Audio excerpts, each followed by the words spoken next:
Hello, welcome to Shop Talk. We're looking at a vintage American-made muscle saw, and that is the Homelite 925 chainsaw, 5 cubic inch, 82.1 cc.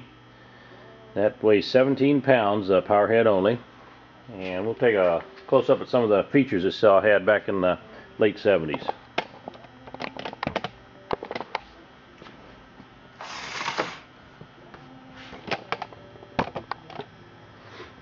Controls are easy to get at.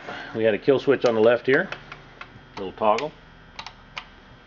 A manual override on the oiler. It has automatic oiling plus the manual override. You pump it.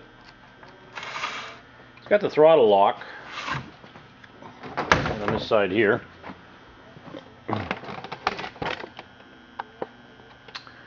And you activated it by squeezing the trigger and pushing that lever in right there. Lock your throttle. Holds about a quarter throttle, that's what it does. It had a unique idle adjustment here. You loosen this screw here, and right here is a little slot head that you turn, and you can actually bring that idle up just a little bit on it and make it idle a little better for you.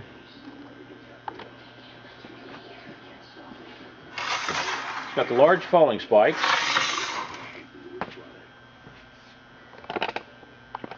And that popular wrap handlebar, which was real popular back in the 70s. It does have the adjustable carburetor here. And it's been welded right here. You can see a little weld there. They did a good job, probably done back in the 70s.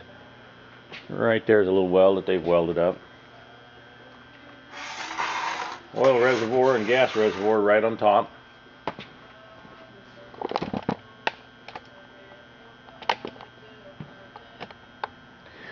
Gas mix right here, oil reservoir back here.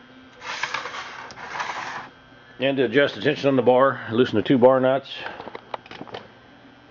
right here. And then on the inside there, that's where you adjust the tension. We'll go outside and run this muscle saw. It runs good, so we'll go out and have some fun with it.